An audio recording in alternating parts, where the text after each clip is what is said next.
Aroma miracles இயற்கையான aroma ஆயில்களை கொண்டு தயாரிக்கப்படுகிறது. தூக்கமின்மை, மன அழுத்தம், எதிர்மறை எண்ணங்கள் போன்ற மனநல பிரச்சனைகள், உடல்வலி, தலைவலி போன்ற உடல்நல பிரச்சனைகள், ஆன்டி ஏஜிங், முடிவுதிர்வு, பொடுகு, வெண்புள்ளி, சரும பிரச்சனைகள் போன்ற அனைத்து பிரச்சனைகளுக்கும் தீர்வளிக்கிறது. Aroma miracles.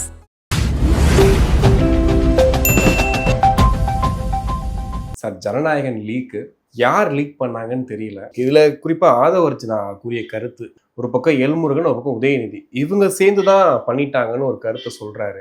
அது நிறைய பேர் வந்துட்டு என்ன இப்படிலாம் பேசுறாருன்னு சொன்னாங்க. சில பேர் இதுக்கு வாய்ப்பு இருக்கான்ற மாதிரியும் கேட்குறாங்க. உங்க பார்வை என்ன? அதான் பொதுவாகவே இப்போ அரசியல்ல நம்ம பார்க்குற அல்லது படிக்கிற விஷயங்களை மட்டும் வைத்து இதுதான் அரசியலுங்கிற முடிவுக்கு வந்துடக்கூடாது. என்னுடைய அறிவுக்கு தோன்றதை நான் சொல்றேன். இப்போ உதாரணத்துக்கு இப்போ நம்ம தொலைக்காட்சி செய்திகளையும் பத்திரிகை செய்திகளையும் பார்த்துட்டு பாஜகவும் திமுகவும் எதிரெதிர் அணியில் இருக்குது அப்படின்னு நம்ம நினைக்க வேண்டியதில்லை. சீமான் பார்த்திங்கன்னா பாஜகவை ஒரு மதவாத கட்சி அப்படின்னு திட்டுவார். அதை நம்ம உண்மை என்று நம்பிவிட வேண்டிய அவசியம் இல்லை.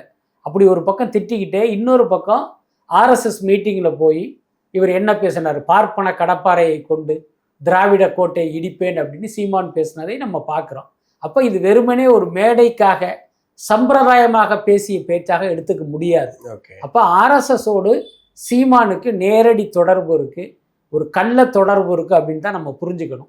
அப்புறம் ஐடிசியில் நிர்மலா சீதாராமனை பார்த்து ஸ்டாலின் ஆட்சியிலிருந்து அகற்றணும்னா அதுக்கு இத்தனை ரூபா வேணும் அப்படின்னு இவர் கேட்டதாக ஒரு செய்தி இருக்குது. அது ஆரம்பத்தில் நம்ம நம்பாமல் போனாலும் இன்றைக்கி அவர் செய்கிற செயலையெல்லாம் பார்க்கும்போது உண்மைதானு உங்களையும் என்னையும் நினைக்க தோணும். அப்போ நம்ம பார்க்குற அரசியலுக்கு பின்னால் இன்னொரு அரசியல் இருக்குது என்பதற்கான உதாரணம் தான் இதெல்லாம். இந்த பக்கம் வந்தீங்க அப்படின்னா இப்போ ஆதவர்ஜுனா என்ன சொல்கிறாரு, எல்முருகனுக்கும் உதயநிதி ஸ்டாலினுக்கும் ஒரு அண்டர்ஸ்டாண்டிங் இருக்குங்கிறாரு. இதை நம்ம வதந்தின்னு கடந்து போகலாம். கொஞ்சம் ஐ ஓப்பன் பண்ணி அடடா இருக்குமோ அப்படின்னு நீங்கள் யோசிங்க அப்படின்னா ஆமால அப்படின்னு நினைக்கிற அளவுக்கு சில விஷயங்களும் அதுக்குள்ளார இருக்குது. என்னென்னா நீங்கள் பாருங்கள், பராசக்தி படம் ஹிந்தி எதிர்ப்பு குறித்து பேசுகிற படம். ரொம்ப டீப்பாக பார்த்தா அது காங்கிரஸை தான் குற்றம் சொல்லும், ஆனால் அது ஹிந்தியை எதிர்க்குது. அதுதான் முக்கியமான விஷயம். இன்றைக்கு ஹிந்தியை தூக்கி பிடிக்கிற பாஜகவுக்கு இந்த படம் ஒரு கொள்கை எதிரி மாதிரியான ஒன்று தான். அப்போ இந்த படத்தை நிச்சயமாக அவங்க சென்சாரில் ஒரு பெரிய தடையை ஏற்படுத்தி அதை தடுத்து இருக்கணும். ஆனால் என்ன நடந்துச்சுன்னா பராசக்தி படத்துக்கு இவர்கள் அனுமதி கொடுக்குறாங்க. ஜனநாயகன் படம் திமுகவை திட்டுற ஒரு படம். அந்த படத்துக்கு சென்சாரில் பார்த்தீங்கன்னா ஒரு தடையை போட்டு இன்றைக்கி அது இணையத்தில் லீக் ஆகிற அளவுக்கு ஒரு வேலையை பார்த்துருக்காங்க. நீங்களே யோசிச்சு பாருங்க, திமுகவை வீழ்த்தணுங்கிறது தானே பாஜகவுடைய நோக்கம். அதைத்தானே ஜனநாயகன் படம் பண்ணியிருக்கு. கண்டிப்பாக. அப்போ அந்த படத்துக்கு இங்கே டபுள் யூ கொடுத்துல வெளியில் விடணும். ஏன் அந்த படத்தை முடக்குறீங்க? அதுக்கடுத்து அந்த படத்தில் இஸ்லாமியர்களை தீவிரவாதியாக சித்தரிச்சிருக்காரு விஜய். ரைட்டா? பாஜகவுடைய கொள்கை என்ன? இஸ்லாமியர்களை தீவிரவாதிகளாக சித்தரிப்பது தானே அவங்க வேலை. அதைத்தானே ஜனநாயகன் படம் பண்ணியிருக்கு. அப்போ அந்த படத்தை நீங்கள் ஏன் விடலை? அப்போ எது உங்களை தடுத்தது? இந்த மாதிரி கேள்விகள்லாம் கேட்டால் இப்போ ஆதவர்ஜுனா சொல்வதுக்கு பின்னால் இருக்கிற அந்த விஷயங்கள்லாம் உண்மையோடு உங்களுக்கு தோணும். அதுக்கு அடுத்து பராசக்தி படத்துக்கு அனுமதி கிடைக்குது.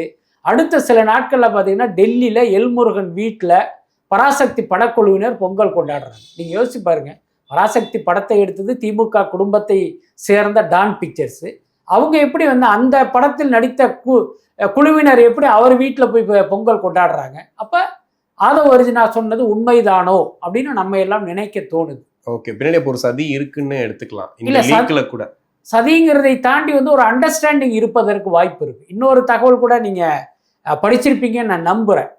இந்த டாஸ்மாக் மூலமாக ஒரு பெரிய ஊழல் நடக்குது அப்படின்னு இப்போ திமுக சார்ந்த டான் பிக்சர்ஸ் மற்றும் பலருக்கு ஒரு காசை வச்சுதான் படம் எடுத்தாங்கன்ட்டு ஒரு ரெய்டு நடந்தது. சில நாட்கள்லேயே அந்த ரெய்டு அப்படி அடங்கி போச்சு. அது என்ன ஆச்சுன்னா இது வரைக்கும் தெரியல.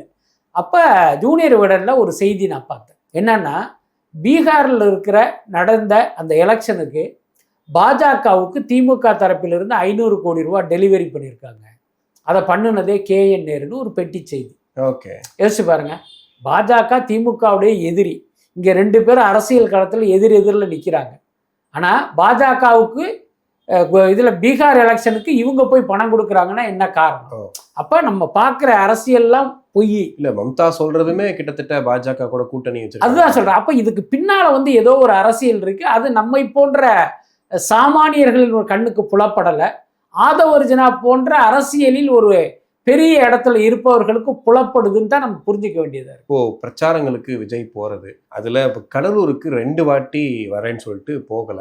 இந்த ஒரு நாள் விட்டுட்டு தான் போறாரு. ஒரு நாள் போறாரு, அடுத்த நாள் வந்து ஒரு கேப் விட்டுறாரு, அதுக்கு அடுத்த நாள் போறாரு. கேட்டா நிர்வாக குறைபாடுகள் இருக்குன்றாங்க. நேற்று உடல் சோர்வு அதனால போல அப்படிங்கிற இருக்குது. 10 நாள் தான். விஜய் இப்படி கேப் விட்டு போனா சரியா இருக்குமா? அதாவது விஜய்க்கு கிடைத்தது வந்து ஒரு மிகப்பெரிய வாய்ப்பு. தமிழ்நாட்டில் திமுக அதிமுக தான் ஆளணுமா, மாறி மாறி கொள்ளையடிக்கணுமாங்கிற மக்களுடைய மனக்குமுறலுக்கு ஒரு பெரிய வெளிச்சமாக வந்தது தான் விஜய். அப்போ எல்லாரும் என்ன நினச்சாங்கன்னா, இந்த தேர்தலில் இங்கே வந்து ஒரு பெரிய அரசியல் மாற்றமே ஏற்படும்னா நினச்சாங்க, நம்பினாங்க. இன்னும் சொல்லப்போனால் எனக்கே கூட அந்த மாதிரியான ஒரு நம்பிக்கையெல்லாம் இருந்தது. ஆனால் இன்றைக்கு விஜயினுடைய செயல்பாடுகளை எல்லாம் பார்க்கும்போது அதற்கான வாய்ப்பு இல்லை அப்படிங்கிற முடிவுக்கு தான் வர வேண்டியதாக இருக்குது. முக்கியமாக இந்த பிரச்சாரத்தில், அதுவும் இந்த தேர்தல் தேதி அறிவிக்கப்பட்ட பிறகு அந்த தாவேகா தரப்பில் செய்யப்படுகிற அந்த ஒவ்வொரு செயலுமே கேலிக்குரியதாக மாறிடுச்சு. இப்போ நீங்கள் சொன்ன மாதிரி அந்த கடலூர் பிரச்சாரம் ரத்து செய்யப்பட்டது. என்னன்னா, கடலூர் பிரச்சாரத்துக்கு இவங்க ஒரு நாள் தேதியை ஃபிக்ஸ் பண்ணிட்டு அனுமதி கேட்குறாங்க, அனுமதி கொடுத்துட்டாங்க. கொடுத்ததுக்கப்புறம் இவங்க வந்து ரத்து பண்ணிட்டு என்ன சொல்கிறாங்க, தாவேகா தரப்பில் பாண்டிச்சேரி எலெக்ஷன் நடக்குது, அதனால நாங்கள் ரத்து பண்ணிட்டோம். நாங்கள் கேட்குறது, பாண்டிச்சேரி எலெக்ஷன் அன்னைக்கு தான் நடக்குதுன்னு உங்களுக்கு தெரியாதா? முன்னாடியே தெரியும். நீங்கள் அனுமதி கேட்கும் போதே தெரியாதா? ஏன்னா கடலூருக்கு நம்ம போனோம்னா பாண்டிச்சேரியில் ஓட்டு போடாமல் எல்லா பேரும் இங்கே வந்து நிற்பான்னு உங்களுக்கு தெரியாதா? தெரியுமில்ல, அப்புறம் பர்மிஷன் கேட்டீங்க. இந்த மாதிரி பார்த்தீங்கன்னா இது எதுவுமே வந்து ஒரு எந்த தொலைநோக்கு பார்வை எதுவுமே கிடையாது. ஒரு சிறுபிள்ளைத்தனமாக நடவடிக்கை தான் தாவேகாவில் நிலவுது. அதுக்கடுத்து 234 தொகுதி இருக்குது தமிழ்நாட்டில். நீங்கள் சும்மா ஒரு 4 ஊருக்கு போயிட்டு ஸ்டாலின் சார் அப்படின்னு பேசிட்டா உங்களுக்கு தமிழ்நாடு முழுக்க உங்களுக்கு வெற்றி கிடைச்சிருமா? எல்லாத்துக்கும் மேலே உங்களுடைய வேட்பாளர்களுக்கு வேட்பு மனுவையே ஃபில்அப் பண்ண தெரியல. அதெல்லாம் எவ்வளோ பெரிய அவமானம், எவ்வளோ பெரிய பின்னடைவு. இந்த மாதிரி எனக்கு தெரிந்து இந்த தேர்தலில் விஜயே கூட ஓரளவுக்கு புரிஞ்சிருப்பாருன்னு நினைக்கிறேன். நமக்கு வந்து வெற்றி கிடைக்காது, ஒரு அவமானகரமான தோல்வி வந்து கிடைக்க போகுது. அதுக்கு வந்து நமக்கு ஒரு சரியான காரணங்கள் வேணும். அதுதான் இந்த பிரச்சாரங்கள்லாம் கேன்சல் ஆகுறது, கேன்சல் பண்ணுவது. நாளைக்கு என்ன சொல்லுவாங்கிறது இன்னைக்கே நான் சொல்றேன். இந்த தேர்தலில் தோற்ற பிறகு திமுக வந்து எங்களை பிரச்சாரம் செய்ய விடாமல் தடுத்துட்டாங்க, அதனால எங்களால் நினைச்சபடி பிரச்சாரம் பண்ண முடியல, அதனால தான் நாங்கள் ஜெயிக்கல அப்படின்னு ஒரு டெம்ப்ளேட் ஒன்று ரெடி பண்ணுவாங்க.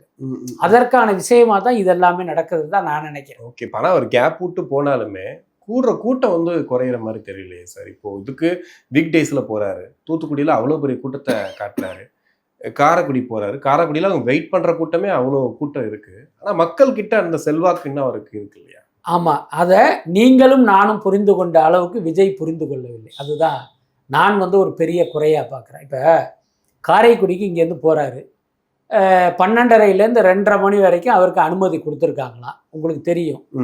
நீங்கள் ஒன்றும் ஆம்னி பஸ் பிடிச்சோ இல்லை எஸ்இடிசி பிடிச்சா காரைக்குடிக்கு போகலை, நீங்கள் தனி விமானத்தில் போகிறீங்க. அப்போ திருச்சியில் இறங்கி காரைக்குடி போகிற அளவுக்கு ரோட்டில் போகும்போது எத்தனை பேர் பைக்கில் வருவான், எத்தனை பேர் ஏறி இளநியை வீசுவான்றது எல்லாமே உங்களுக்கு தெரியும். அப்போ நீங்கள் ஒரு 1 மணி நேரம் முன்னால் கிளம்பி போக வேண்டியது தானே. நீங்கள் அப்படி சாவகாசமாக எந்திரிச்சு போகிறீங்க. அதுக்கடுத்து நீங்கள் என்ன நினச்சிங்களோ அதே மாதிரி உங்கள் வண்டி வேகமாக போக முடியாத அளவுக்கு பல்வேறு இடைஞ்சல்கள், இடையூறுகள், கூட்டம் எல்லாத்தையும் நீந்தி அந்த இடத்துக்கு போகும்போது மணி 2:40, 10 நிமிஷம் லேட்டாக வந்திருக்காரு. அதான் மேட்ரு. ஒன்றுமே பேசலை, அப்படியே டாட்டா காட்டிட்டு திரும்பி வந்துட்டாருன்னா இதுவா பிரச்சாரம்? காலையிலேருந்து உங்களை பார்க்கறதுக்காக மக்கள் அங்கே காத்துக்கிட்டு இருக்காங்க 5 மணி நேரமா. நான் என்ன கேட்குறேன், 2:30 மணிக்கு போக வேண்டிய இடத்துக்கு நீங்கள் 2:40க்கு போனதே தேர்தல் விதியை மீறிய செயல் தானே. நான் அனுமதிக்கப்பட்ட நேரத்துக்கு பிறகுதான் அங்கே போயிருக்கீங்க. கூட மைக்கில் ஒரு 10 நிமிஷம் பேசிட்டு அந்த வழக்கு போடுறான்ட்டு வர வேண்டியது தானே. இப்போ சீமான் பார்த்தா சில இடத்துல பேசிக்கிட்டு இருப்பாரு, அவருக்கு போலீஸ் அங்கேயிருந்து வருவாங்க, வந்து டைம் ஆச்சுமா, ஆனால் என்ன நீ வழக்கு போடு அப்படின்னு அவர் பாட்டுக்கு பேசுவார். அந்த கட்ஸ் உங்ககிட்ட இருக்காதா? இத்தனைக்கும் சீமானுக்கு கூடுகிற கூட்டத்தை விட உங்களுக்கு எத்தனை பேர் கூடுறாங்க? அப்போ உங்களுக்கு எவ்வளோ பெரிய பலம் இருக்குது, எவ்வளோ பெரிய செல்வாக்கு இருக்குது. ஆனால் நீங்கள் ஏன் இந்த மாதிரி இருக்கீங்கன்னு எனக்கு புரிஞ்சிக்கவே முடியலையே. அப்போ விஜய்க்கு கிடைத்த ஒரு அரிய வாய்ப்பை விஜயே வந்து நழுவ விடுகிறார் அப்படிங்கிறது தான் நமக்கு தோன்றுகிற விஷயமா இருக்கு. பிரச்சாரத்தில் அவர் பேசக்கூடிய விஷயங்கள் இப்போ லாஸ்ட்டாக திருநெல்வேலியில் தான் நிறையா பேசினாருன்னு சொன்னோம். ஆனால் அதுக்கப்புறம் அதை பற்றி ஒரு பெருசாக பேசுகிறாரா அப்படிங்கிற மாதிரி இருக்கா? இல்லை, விஜயனுடைய பிரச்சாரமே பார்த்தீங்கன்னா ஒரு மாதிரி டெம்ப்ளேட்டாக தான் இருக்குது. எல்லா இடத்துலையுமே வந்து திமுகவை தீய சக்தி, ஸ்டாலின் சார், எல்லாத்தையுமே ஸ்டாலின் சார் மேலேயே இவர் போட்டுக்கிட்டே இருக்கார். இன்றைக்கி எவ்வளவு பிரச்சனை இருக்குது. எல்லாத்துக்கும் மேலே இந்த தேர்தலை விஜய் தாவேகா ஒரு லெஃப்ட் ஹேண்ட்ல டீல் பண்றாங்கிறதுக்கு உதாரணம் என்ன தெரியுமா? இந்த நிமிஷம் வரைக்கும் அந்த கட்சியினுடைய தேர்தல் அறிக்கை வரல. அப்புறம் என்ன அரசியல் கட்சி நீங்க? அதாவது நம்ம ஜெயிக்கவே மாட்டோம்னு தெரிஞ்சோம் ஒரு 100 பக்கத்துக்கு ஒரு புத்தகத்தை பிரிண்ட் பண்ணி தாவேகா நாம் தமிழர் கட்சியில ஒரு தேர்தல் அறிக்கையை வெளியிட்டாங்க. அது உள்ள போய் பாத்தீங்கன்னா, ஆமா, அதை நீங்க உள்ள போய் பாத்தீங்கன்னா பயங்கர அபத்தமா இருக்கும், காமெடியா இருக்கும், ஒரு குடிநோயாளி மனநோயாளியினுடைய பிதற்றல் மாதிரி இருக்கும். அதெல்லாம் வேற விஷயம். ஆனா ஒரு தேர்தல் என்றால் ஒரு கட்சி வந்து ஒரு மேனிஃபெஸ்டோ வெளியிடணும் அப்படிங்கிற அடிப்படையில் அவங்க ரொம்ப தெளிவா பண்ணியிருப்பாங்க. ஆனா நீங்க என்னன்னா மகளிர் தின விழா அப்படின்னு ஒரு ஸ்டார் ஹோட்டல்ல ஒரு ஃபங்க்ஷன் நடத்துறீங்க, அங்க வந்து ஒரு 4 வாக்குறுதி அள்ளி விடுறீங்க, அதுக்கப்புறம் இன்னொரு மீட்டிங்கு போறீங்க, அங்க பாத்தீங்கன்னா ஒரு 4 அள்ளி விடுறீங்க. இதுவா தேர்தல் வாக்குறுதி? அப்போ ஒரு அரசியல் கட்சி தேர்தல் வாக்குறுதி கொடுக்கணுங்கிறது கூட உங்களுக்கு தெரியல, அல்லது அதுக்கு வந்து அதை தயார் பண்ணுவதற்கு உங்ககிட்ட ஆட்கள் இல்லை. அப்படித்தான் நம்ம முடிவுக்கு வர வேண்டியதா இருக்கு.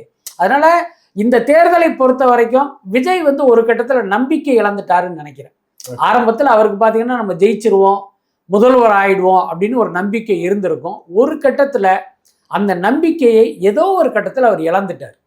அல்லது கூட இருப்பவர்கள் ஏன்னா அவங்களுடைய ஐடியாக்களை எல்லாம் இவர்கிட்ட திணிக்க ஆரம்பிச்சு அதுல நம்பிக்கை இழந்துட்டாராங்கிறது தெரியல. ஏன்னா விஜய் வந்து ஒருத்தர் அவருடைய நண்பரோட பேசும்போது என்ன சொல்றாரு அப்படின்னா, தேர்தல் அறிக்கைங்கிறது எது என்னால் சாத்தியமோ அது மட்டும்தான் தேர்தல் அறிக்கையா நான் கொடுப்பேன் அப்படிங்கிறதுல ஒரு ரொம்ப உறுதியா சொல்றாரு.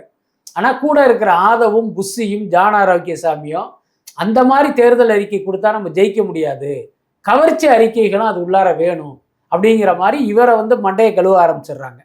ஒருவேளை அந்த மாதிரி நிறைய விஷயங்களை அவருக்குள்ளார போட்டு அதுல இவர் வெக்ஸ் ஆகி அந்த நம்பிக்கையை இழந்துட்டாரா என்னங்கிறது தெரியல. மொத்தத்தில் தாவேகா மீது மக்கள் வைத்த நம்பிக்கையும் கூட கொஞ்சம் கொஞ்சமா குறைஞ்சிக்கிட்டு இருக்கு. அதுதான் என்னால சொல்ல முடியும். ஆனா இப்போ போறாரு, ஜாலியா போறாரு, சைக்கிள் ஓட்டுறாரு, அதெல்லாம் பண்ணதானே சார் செய்யும். ஆனா அது எல்லாமே நடிப்பு மாதிரி தெரியுது இல்ல, அது வந்து எதுவுமே இயல்பா இல்லையே, புரியுதா இல்லையா? இப்போ எம்ஜிஆர் வந்து போவாரு, ஒரு குழந்தைகளை எடுத்து கொஞ்சுவாரு, ஒரு ஏழை தாய்மார்களோட வந்து அப்படியே கட்டி பிடிச்சி அன்பு செலுத்துவார். இதெல்லாம் பார்க்கும்போது இயல்பா இருக்கும். ஆனா அந்த விஜய் பண்றதுல பாத்தீங்கன்னா ஒரு செயற்கைத்தனம் தெரியுது. அது பாத்தீங்கன்னா இப்ப திமுகவில் உள்ளவங்க தெரியும்ல, போய் வந்து கடையில டீ ஆத்துவாங்க, பிரியாணி கிண்டுவாங்க, தோசை சுடுவாங்க. ஆமா, இவங்கெல்லாம் டெய்லி வந்து அதை பண்ணுவாங்களா? அப்ப அந்த ஓட்டுக்காக பண்ற ஒரு நாடகம் தானே இதுவும். கிட்டத்தட்ட அந்த மாதிரி தான் இருக்கு. அது பெருசா ஒர்க் அவுட் ஆகாது.